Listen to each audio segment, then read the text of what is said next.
uns fliegen, lass uns fliegen. Wir laufen an und lernen fliegen. Es ist nicht so schwer, wie du glaubst. Tonight is about the Commitment Award. Tonight is about flying. So thank you very much for joining. And Lena is my co-host tonight, so Lena will also welcome you tonight. Thank you very much, Markus. Dear guests, dear Dr. Ducho, dear Dr. Edinger, dear nominees for the Commitment Award, dear previous winners of the Commitment Award, because we've got a couple of alumni around here tonight, dear partners and sponsors, dear jury members, dear guests. The Commitment Award, as Markus said, has been awarded for 12 years now by the Engagementpreis Stiftung, represented by Markus, and the Brandt School. And the Commitment Award is where we put our students' entrepreneurial drive for change on display. So that's tonight. Tonight we showcase, and our students showcase what they do, the great ideas they have, how they have already implemented them, and how they want to bring progress for their societies. Yeah, thank you very much, first of all, for the invitation. Professor Goltau and Markus Pins and Dr. Ducho, you will be the keynote speaker then. I will restrict myself to a few words. First of all, it is a great honor speaking here. I mean, in this building with its long history. And it's a great pleasure addressing you on behalf of the Thuringian Ministry, you heard it already, of Economic Affairs, Science and Digital Society. For this year's Commitment Award, you have chosen both an interesting and a difficult, somewhat troubling time. And this is not only the case because we are in year 2 after the Zeitenwende, so after Russia's war started against Ukraine, and not only due to what has been labeled as the energy crisis. Rather, today's event takes also place at a time when, if we trust the polls, and you might do or might not, 1/3 of the electorate here in Thuringia is willing to vote for an extreme right party. A party, the program and values of which might not be entirely compatible with what we commonly associate with the Willy Brandt School at Erfurt University, nor with its prominent namesake. Why I am bothering you with such recent developments, and how are they related actually to the Willy Brandt School and today's event, the Commitment Award? Well, the Willy Brandt School, when it started some 20 years ago, not only was it the first public policy school in Germany, but it devoted itself to what I understand as a truly international, also transdisciplinary program of research and teaching. And since then, the Brandt School has managed to assemble cooperation partners from around the world, and through its flagship program, if I may call it like that, the Master of Public Policy, it has actually attracted, year by year, 50 highly qualified young professionals, get them to Erfurt, give them an interesting mixture of social science theory and practice, and the Commitment Award is very closely related to that, and I come to that in a minute. Thus, they are qualified for leadership positions in international, national, or regional local offices, and as I learned during the network meeting that took place right before this event, there are lots of alumni still in close contact with the Willy Brandt School, which I think is a very, very good sign that it works and that the ideas of the Willy Brandt School are carried around the world. While such activities would certainly be important in Geneva or in The Hague, I believe they are so much more important, so much more significant in a place like Erfurt. Erfurt and Thuringia as a whole, as you know, has a long university tradition, a very long one in fact, and an amazingly rich cultural history, on the one hand. On the other hand, and this is why I cited the polls, it is a place where internationalization in all its dimensions is not taken for granted. Where parts of the society, and this is what we have to face, are skeptic about and sometimes even hostile towards a more diverse society. And I believe in this context that the Willy Brandt School has an important impact to make beyond the qualification, and that's what you're doing for sure, beyond the qualification of future leaders. And this is by bringing excellent MA students to Erfurt, by outreach activities of various kinds, and also by making the university and the city more international and more diverse. And this is, we believe, an important issue for Thuringia. Let me now turn to today's event, the Commitment Award ceremony. And as you've heard, it's the 12th time that the awards will be granted to students or alumni of the Willy Brandt School. And the award is closely related, we heard all that also already, with the MPP program by motivating young professionals to transfer their skills and knowledge into society. It is closely related to one core research area of the MPP, and Heike is here. This is the entrepreneurship and public policy, which she's heading.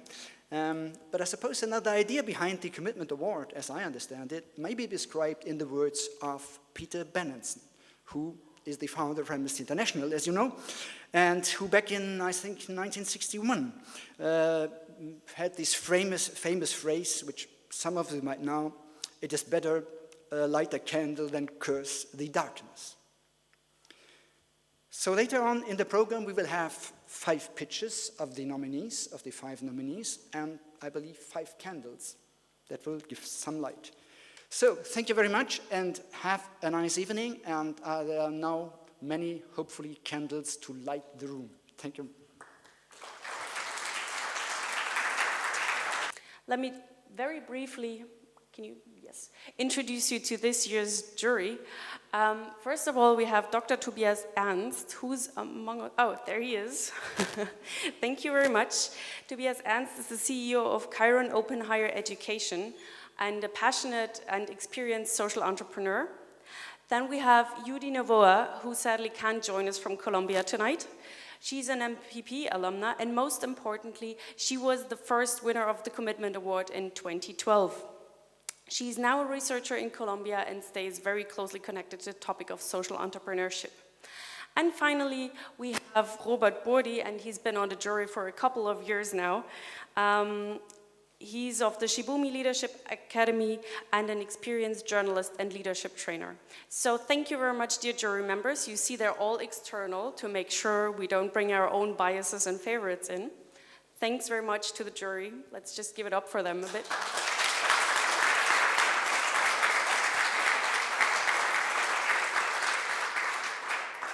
And to make things a little longer, so you get to wait a little longer, there's another slide, because there's somebody else we really have to say thank you to from the bottom of our hearts. Because the Commitment Award is organized by the Engagementpreis Foundation and the Brandt School together, but it wouldn't be possible without our partners. So we thank the Town and Country Foundation, today represented by Mr. Wolf, there in the back. Thank you very much. The Kinnings Foundation, represented by Ms. Lagermann.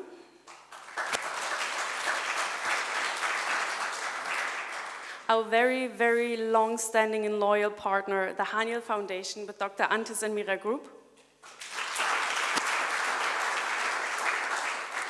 And private donor, Mr. Udo van Meteren, who can't be here today, but whom we send very, very warm regards. So your support is making the Commitment Award and its impact possible, and we thank you. And now you've waited long enough. Here are the pitches for this year. Thank you so much for the program. Thank you for joining us today here. My name is Ziafatullah Saidi, and I come from Afghanistan. On the screen you see a picture of Fatima Miri, a distant family member of my mother, and also a victim of attack on an education facility of the Hazara community in Afghanistan. She lost one of her eyes and one of her ears to the attack, but this picture, smiling face, became the symbol of perseverance of Afghan women who are going through very, very hard times, and their agony may need to be added to the list of human rights challenges of the world facing now. This became a symbol, and luckily, because of the publicity around this picture, she got out of Afghanistan. and received some treatment and education. But many others, dozen other students didn't have this chance. So right after the attack, we started the project. I'm going to talk a bit about what we did and then what we plan to do with the Commitment Award if we win it. So we started a project with 10 female victims of the attack. It was basically an online English proficiency class offered by volunteers and funded by volunteers like me who were paying part of a fraction of their scholarship stipends to help these girls receive education and become prepared for applying to universities abroad. So after 6 months, we have passed this phase, but we are facing a challenge, and the challenge is the foundation of the project we offered to the Commitment Award. That is, these girls are very highly motivated, highly qualified, know good English, and now have very good GPA, but they don't know how to apply for universities abroad because there's a disparity, a wide difference between the system of Afghanistan and the application process here. So in Afghanistan, there is no application. You just do an entrance exam for a national entrance exam, and then you get a seat in a university. But there's no application, there's no motivation letter, there's no recommendation letter, such things. And that gets them confused, sometimes very disappointed, given the fact that they're going through very hard times.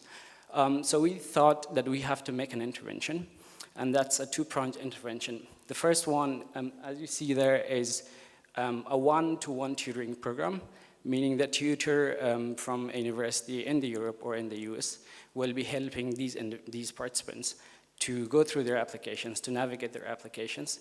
This is going to take 6 months, and this is going to be run voluntarily by the tutors. The second part is a one-time $59 Duolingo English test funding we will provide to them. That's a standardized test that they need to apply for universities in the US. And the outcome would be, of course, successful submission of their application. So a little bit on the criteria. It's going to be run entirely by a team of volunteers. Tutors are all volunteers. The funding we receive from Commitment Award will be used only for providing them internet bundles and one-time Duolingo test fee. On evaluation, we will evaluate it on the basis of how many applications are submitted and how many admissions we receive. And we plan to make it sustainable by sticking to our network of volunteers and also making use of hopefully the alumni network. Thank you. Okay, good evening, everyone. I'm Anushree. I am a mental health professional from India, and my project partner is Zena Nantumwe. She's a mental health professional from Uganda, currently a PhD student at University of Leipzig.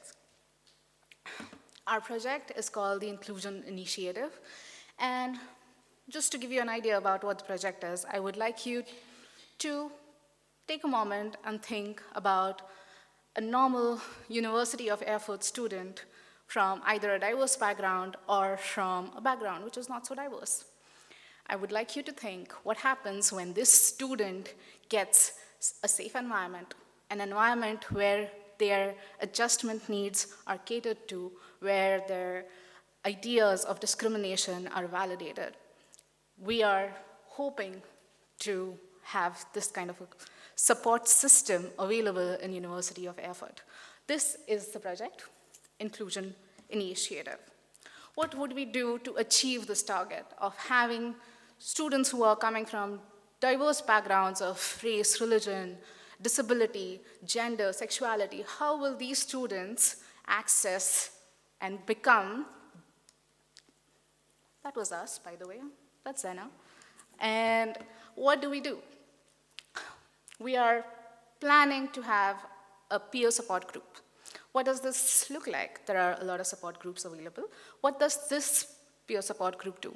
This will be trained by mental health professionals from immigrant backgrounds, me and Zena, into understanding what is discrimination, what is adjustment, what looks like support systems, what are the current support systems available for students, what are the current support systems available for students who are not facing discrimination but would like to support their family members or would like to support their friends.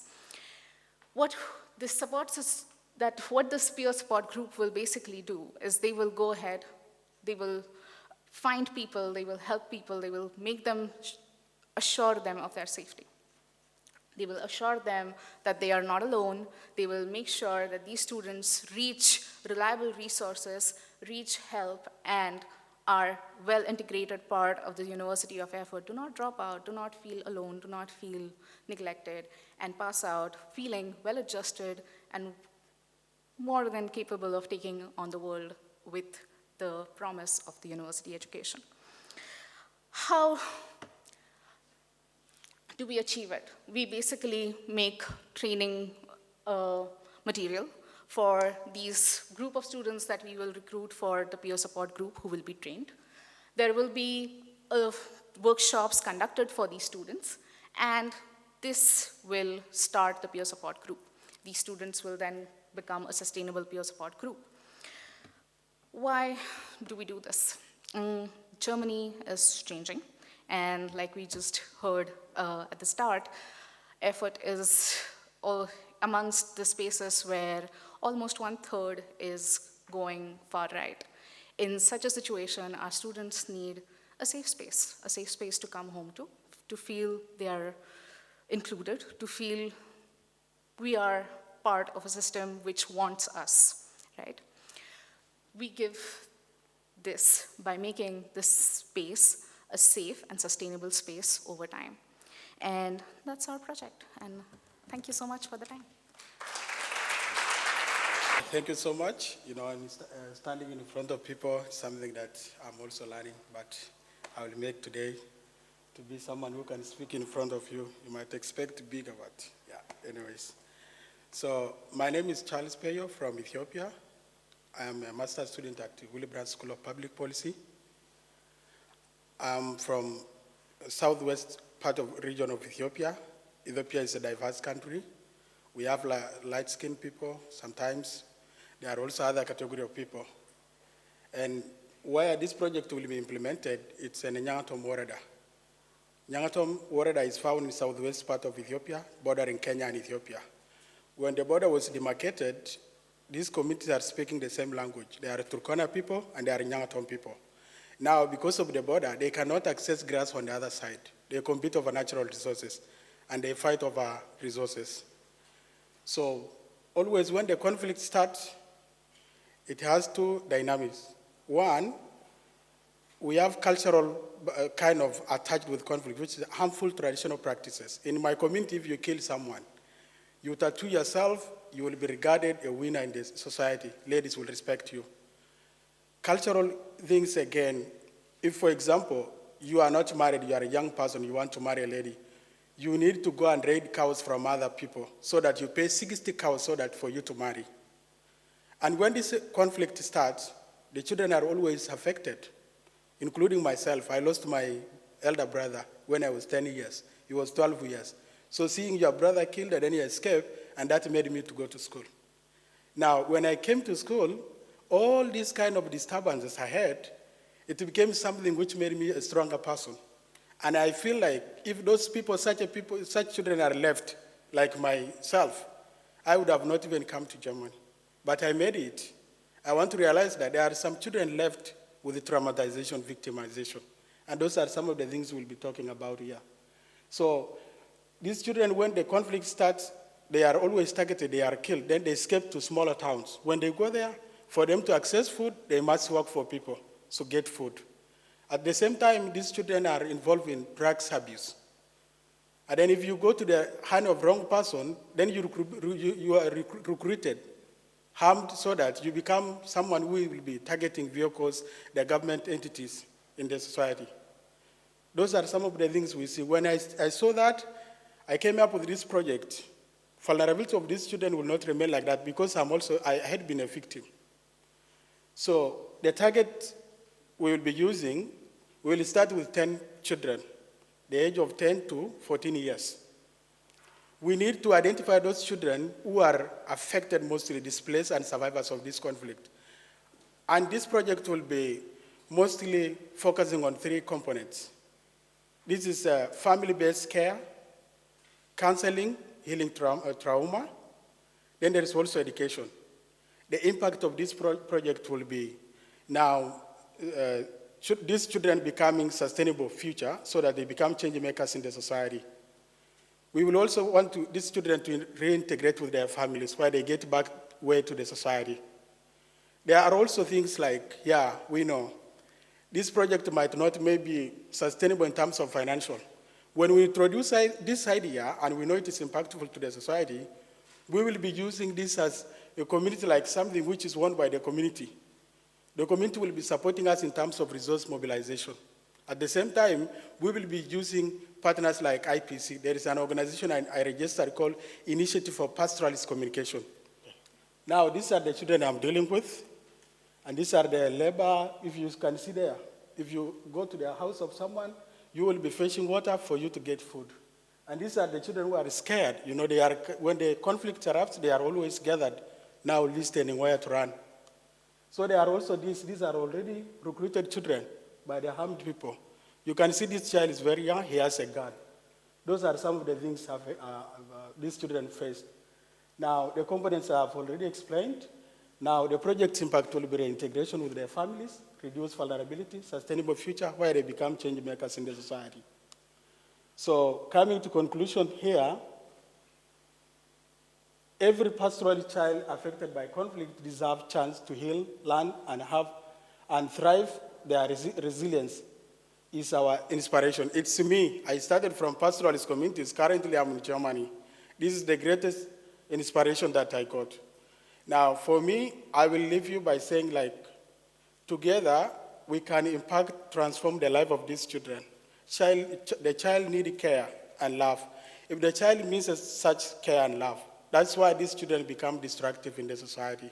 We believe there are also challenges like cultural barrier, political, maybe when we implement the project. We will still remain with this all move with that humanity. It will be successful because it is not about money. It is starting it so that people know the demonstrated impact so that the partners will be connecting to support these children. Thank you for listening.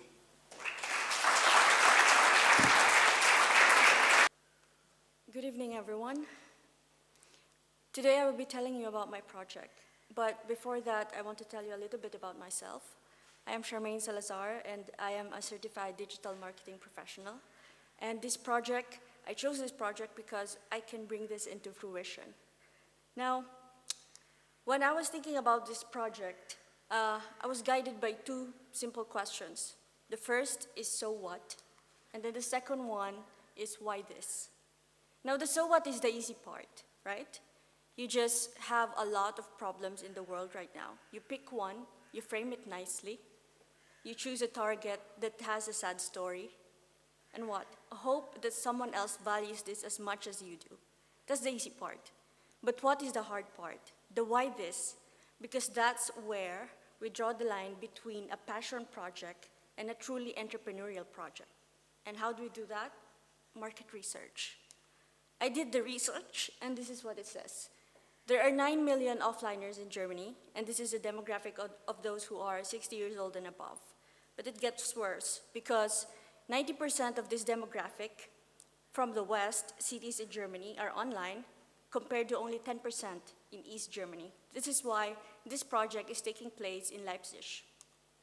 Next, we might say that, maybe just the senior citizens do not want to learn about online technologies. That's not entirely true, because 70% of them actually find this as an opportunity. But the ease of learning is the top barrier for them. Now, this is where the opportunity comes in. There are 3 to 5 unused devices at home in each German household. And there are 1 of 3 students who are in poverty who do not have access to these material gadgets or items that are otherwise just laying around. Which is the solution is Trade Teach. It is a social economy platform or a website which I can build as a digital marketing professional that connects senior citizens to students in exchange for online tutorials. So we are solving gaps in the sense that the closest competitor to us would only be getsetup.io. What do? Well, essentially, they teach the senior citizens. but the first step is missing. How do you get them online? And secondly, we want to have a revenue mechanism of our own and not just depend on external funding for our sources. So we intend to have insurance and shipping fees. Insurance fees, you can imagine it, it will function exactly as an insurance company, and that's where we will get our money. And shipping is just for additional convenience to the user. Why will they choose us instead of renting out? This is still significantly lower, by 70% or more, than renting out normally outside. So if we are to pursue this project, this is how it will look like in the next 6 to 9 months. I will not go through each one of it, but that ends my presentation. Hello there, good day to everyone. My name is Cale Pimienta, and with my colleague Cristian Puche, and in collaboration with the civil society organization Cointegra Centro de Incidencia Pública, we would like to talk about digital literacy for the social incidents, or the project we like to call the Incidents Academy. In this academy, we envision a Mexico where civil society organizations make a greater use of digital tools to increase their social impact. And how do we want to do this? Well, we want to do this through a series of mentorships and courses, both synchronicous and asynchronicous, where civil society organizations will gain digital capabilities and also will learn to leverage digital tools for the social incidents. The Academy will cover topics related to information management, specialized search engines, artificial intelligence applications, project management, and digital communication.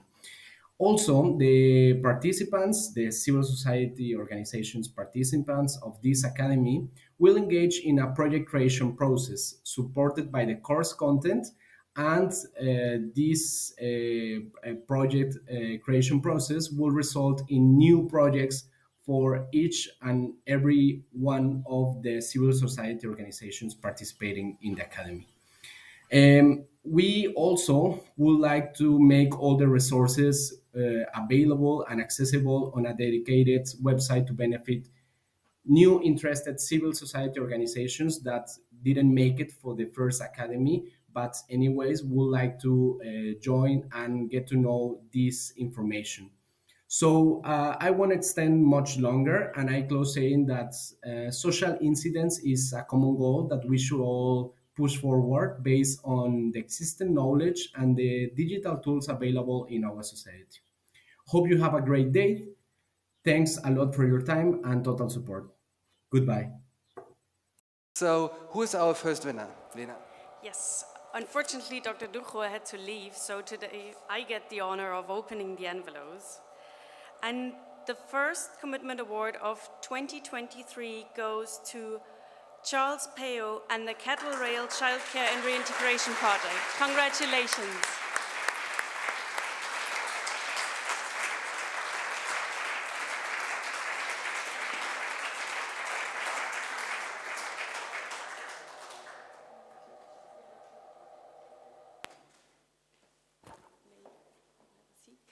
And while you may have a seat and celebrate and relax for a bit, I believe someone has prepared a laudation for your project. Professor Grimm, I believe you are well prepared for this case. May I present to you Professor Dr. Heike Grimm, the Aletta Haniel Chair of Public Policy and Entrepreneurship, our entrepreneurship expert. Yeah, now I'm kind of... Now I'm really nervous. Thank you so much for the introduction. And thank you so much, Dr. Edinger, for being here. This is a great privilege, and thank you so much for your speech, which I really enjoyed. Dr. Ducho had to leave already, but I think it was all very, very inspirational. Thank you so much, Markus, for being here, and for, without you, we wouldn't have this Commitment Award ceremony, and without Lena, we wouldn't have it neither. So thank you so much for all your work, and I'm totally overwhelmed, to be honest, about what the students have achieved in the last year. So thank you so much, Priscilla, Judy, and Pius. And Pius, it's not so important to succeed. It's to taking an initiative. And where's Pius? Did he leave already? No, here, okay, super, okay. It's taking the initiative, you know, and success is a long-term project, yeah? And I'm very grateful that Markus actually offered to sustainably finance your project, and that's great. So, but now it's about our Commitment Award winner, yeah? Arapur Charles Payot, congratulations for a project titled Cattle Raid Childcare and Reintegration Project, a project focused in Ethiopia, in a region, you have just explained it, Nyagatom, Horida? Yeah, is that correct? Again? Yes, okay, super. I'm very familiar with Ethiopian, in South Omo zone, yeah. And I think it's a very kind of interesting project because I was personally not familiar with that kind of challenge. That, yeah, cattle raid is really a problem. Yeah, it's affecting the young children, yeah, who have to take care of the herds, yeah, and feed their families and so on, and they're really kind of abused for many reasons because cattle is stolen, yeah, and I think that is a major issue. And they become victims of frequent cattle raids, and you plan to do something about that. Consultancy, support schemes, and so on, and I think that is very important. It's a kind of very interesting project. We didn't have that before, and I was not familiar about this huge problem, to be very honest. Yeah? And the children really face a traumatic experience, as far as I understood your proposal. And that's why I think that your kind of consultancy will be of great help. Thank you so much, and congratulations for your project, and we look forward to next year to find out what they have done.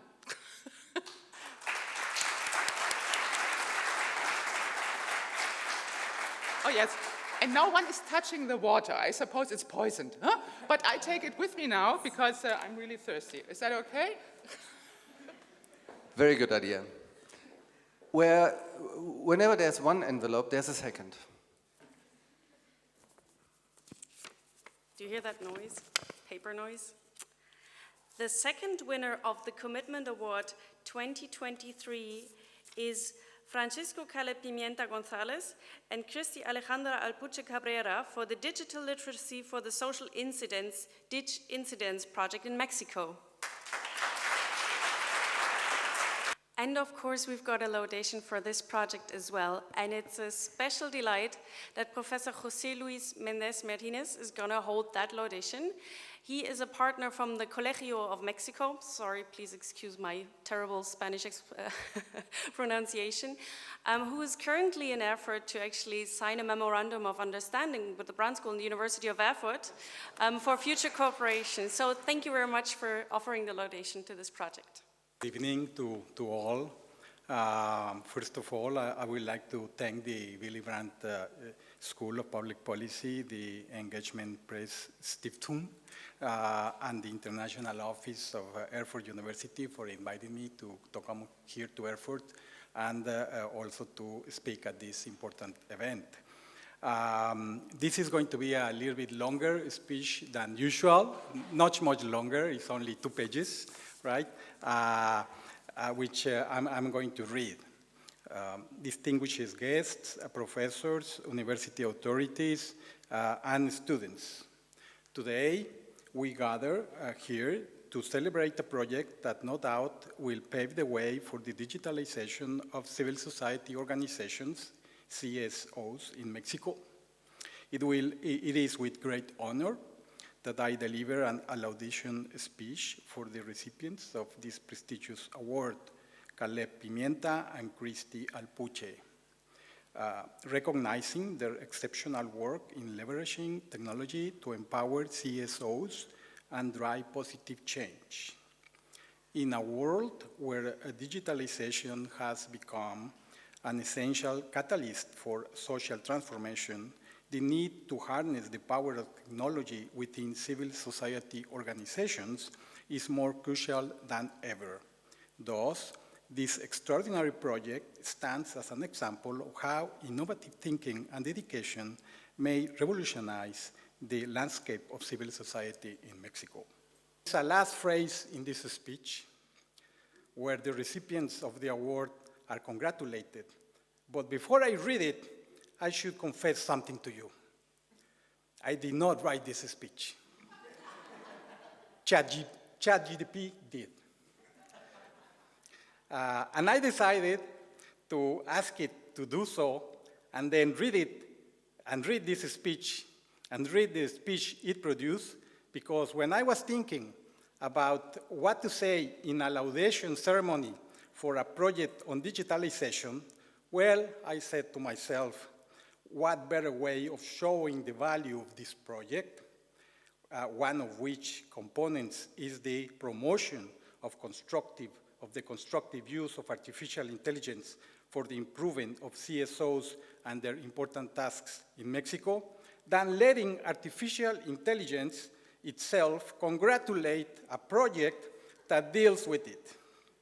And it was shown and shows the enormous potential of these technologies. Well, with only a little help from me, I should say, as I only added a few words as well as the name of the recipients and the project.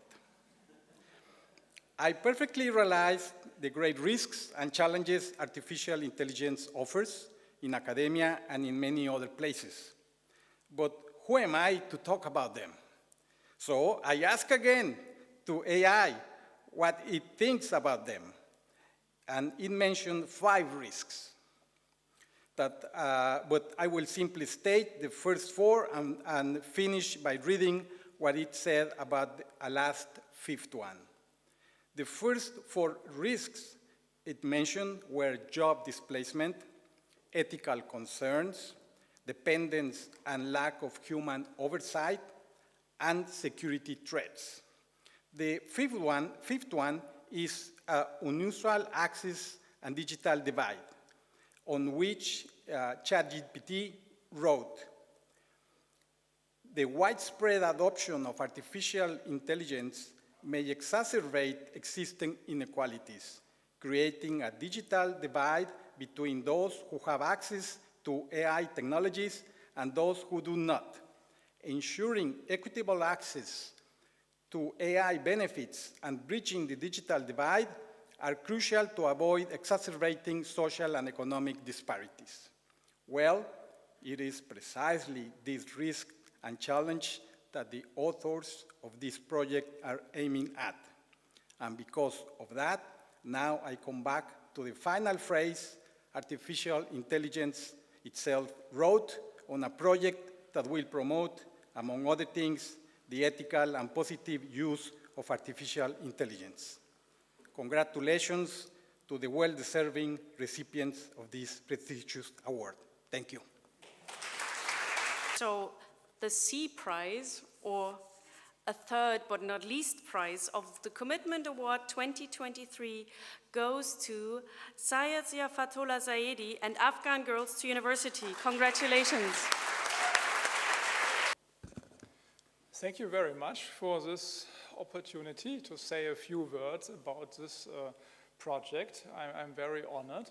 My organization, Chiron Open Higher Education, is also serving refugees and also serving refugees from Afghanistan. So I very much know how difficult it is to serve this target group and how to operate in or around Afghanistan. Actually, I spoke just, I believe, 2 weeks ago with an Afghan refugee, and she told me about this time when the Taliban came back, took over Kabul, and a family, actually neighbors of her, I believe she told me that they were communicating with the French embassy on how to leave the country and getting rescued, so to speak. And just half an hour later, the Taliban came, deported the whole family, and beheaded the whole family. So I think there is no cause more worthwhile than this. And so the project team already enjoys my greatest admiration. Next to this, of course, as a jury member, I had, in this case, very much the pleasure to read the proposal. And I would like to stress that next to the cause, next to the what and why, the how is more than important. So how to think it through, how to set it up, the theory of change, so to speak, and how to bring everything together. And here I would like to stress that it was really a pleasure to read this proposal, as it is very much well written, thought through, and has a very clear objective. Actually, and I know project proposals, many of them, is really to the point, very much focused, and at the end of the day, and I think this is most important, it is doable. So it's really something that can be done, and it has a clear idea what to achieve and how to achieve. So in the sense of why, and in the sense of how, I was really impressed, and I can't stress enough that a robust project design is more than important to achieve the success we want to see. And in this regard also congratulations to Professor Grimm. You obviously offer a very valuable course for wonderful students, as we can see tonight. And I can only wish the project team and the project all the success it definitely deserves.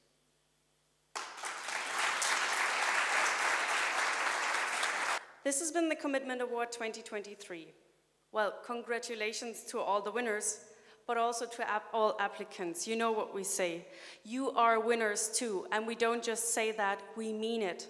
Because you have already taken your ideas to the next step by formulating feasible projects, and who knows, maybe during the get-together that is going to follow in just a second, somebody may approach you who's interested in your project and would like to support it.